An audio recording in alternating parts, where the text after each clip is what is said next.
Agenda 2023 or 2030, beg your pardon, encourages government to assess their own progress on achieving the SDGs by submitting voluntary national reviews. These are a snapshot of where countries stand on implementation of the SDGs, undertaken both by developed and developing countries and involving multiple stakeholders. Now, the high-level political forum on sustainable development met virtually on Wednesday, annually under the auspices of the Economic and Social Council, to review these VNRs. Namibia, through the Lutheran World Forum, produced parallel reviews and shadow reports to showcase the value of faith-based organizations and civil society engagement.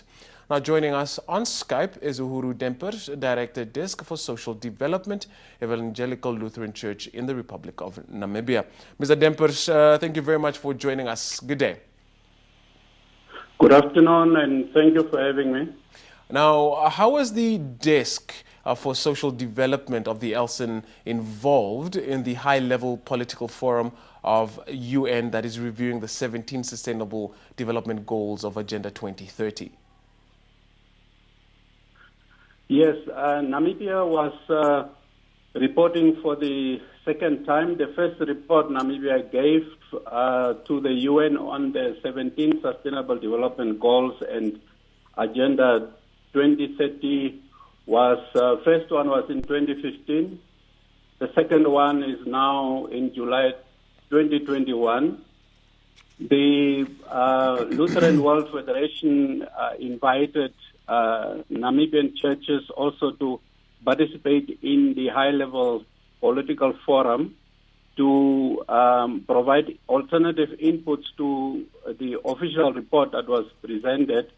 So we have had consultations, we have had focus group discussions in Keetmanshoop, in Tsumeb, also here in Windhoek, and formulated some recommendations that we shared in our shadow report or alternate report at the side event that was organized by the Lutheran World Federation, which took place yesterday.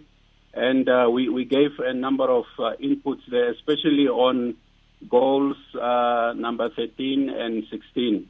Right. Now, which were the SDGs prioritized for the 2021 high-level political forum? And also, which the church then views as a priority as well as presented?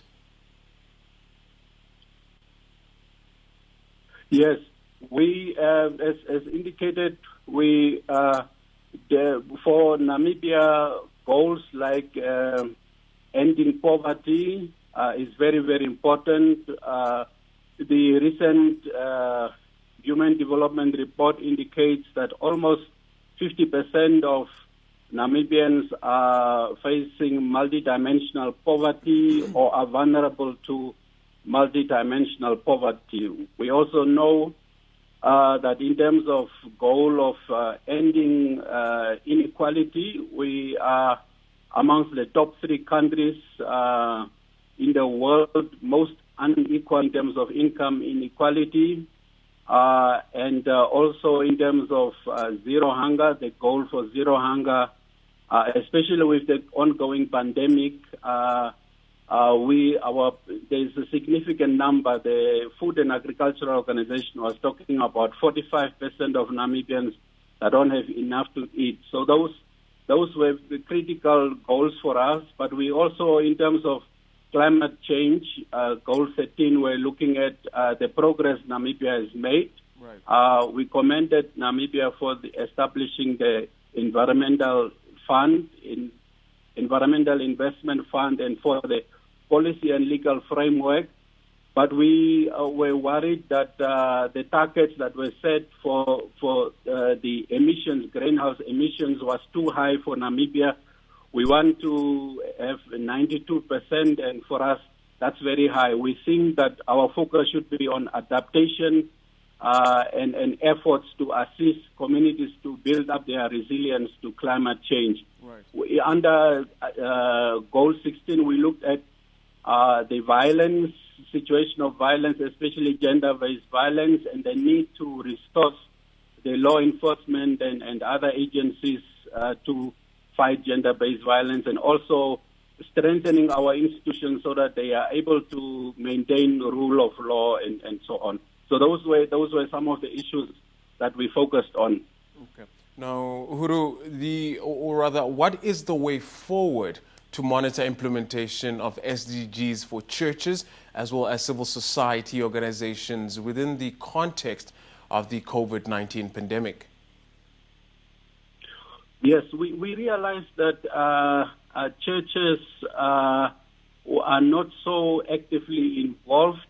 There's lack of awareness around the social development goals. When we did the focus group discussions that I referred to, we had a mixture of groups of youth and church leaders, and you could see that the youth was quite enlightened around the goals, but church leaders need a lot of orientation, awareness raising, especially the agenda, advocacy agenda issues that needs to be looked into and to expose them to the mechanism that is created by the Agenda 2030. We also need to do capacity building, link churches and other civil society organizations with other academic research institutions that has the capacity so that we can make well-informed inputs when there are platforms within government in terms of policy advocacy.